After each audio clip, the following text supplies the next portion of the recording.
The house spoke my name the moment I stepped inside. Not aloud, but through the walls and floors in the breath of dust that filled my lungs. I knew then that leaving had never meant escape. I had not returned to my childhood home in 15 years. After my mother died, the house stood empty at the edge of the forest, rotting quietly like it was waiting. When the lawyer called and said the property needed inspection before sale, I agreed without thinking. That was my first mistake. The front door opened too easily. The air inside was warm despite the winter outside. It smelled of old wood, damp fabric, and something sweet and rotten. My footsteps echoed as if the house were hollow, as if it had been emptied of everything but memory. The lights flickered on by themselves. Okay, pros. The hallway looked the same. Wallpaper peeling in familiar patterns. The coat rack still leaning. The mirror still cracked in the same corner. Saw myself reflected, but my face looked thinner, tired, older than I felt. Behind me, the door closed. I did not turn around. The floor creaked slowly, as if someone were walking upstairs. Each step was measured, patient. I told myself it was the house settling. I told myself fear was making things worse. Then I heard breathing.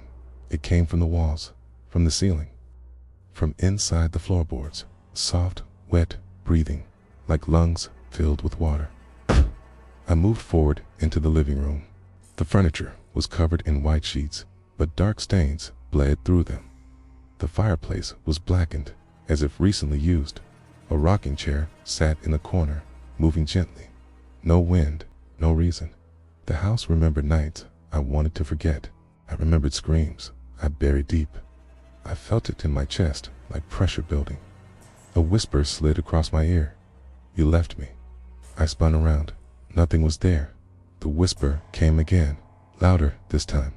From everywhere, you promised. My hands shook. I backed toward the kitchen. The walls seemed closer now, narrower, the ceiling lower. The house felt tighter, like a fist closing. The kitchen clock ticked loudly. Its hands spun too fast. The sink was full of dark water that reflected shapes not my own. When I leaned closer, a face surfaced pale and bloated with wide, empty eyes. I stumbled back and fell.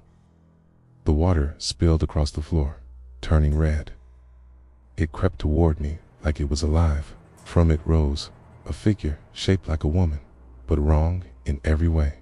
Her limbs bent at impossible angles. Her hair floated as if underwater. Her mouth opened and blood poured out. You watched me die. Crawled backward, screaming. The house answered with laughter. The cabinets slammed open and shut. Plates shattered. The lights went out. Darkness swallowed everything. In the dark, I felt hands on my ankles, dragging me across the floor. My nails scraped wood. Splinters tore into my skin. I kicked and screamed, but the house absorbed every sound. The lights snapped back on. I was standing in my old bedroom. The bed was made neatly. My childhood drawings covered the walls. The air smelled of dust and old paper. On the desk sat a small box wrapped in yellowed paper. My name was written on it. I did not want to open it. My body moved anyway. My fingers unwrapped the paper slowly. Inside lay a small red shoe, soaked stiff with dried blood. Memory crashed into me. The night my sister disappeared. The night she fell down the basement stairs while I hid in my room, listening. The night I told everyone she ran away. The house shook violently. The walls peeled back, revealing raw wood, pulsing like flesh. Veins ran through the ceiling. The floor grew warm and soft beneath my feet. She stood in the doorway. My sister. Her neck was bent backward. Her eyes were black holes leaking blood. She smiled, and her jaw cracked wide open. You let me fall. The floor split apart. Hands burst out, grabbing me. Faces formed in the walls, screaming silently. The house breathed faster now. Hot air rushed through every crack. I was dragged into the basement. The stairs were endless, the darkness thick. At the bottom, the basement door slammed shut behind me.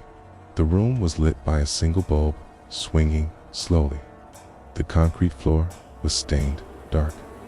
In the center stood a figure sewn together from shadows and memory. The house itself.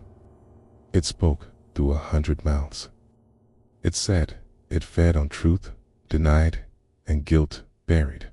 It said it had waited patiently for me to return. My sister stepped closer. She placed her cold hand on my chest. My heart slowed. My breath turned shallow. The house whispered that it would never forget me again. I screamed as the walls closed in. Morning sunlight poured through the windows. I woke on the living room floor. The house was quiet, normal, empty. My phone buzzed with a missed call from the lawyer. I laughed weakly and stood. It was over. Just fear. Just memory.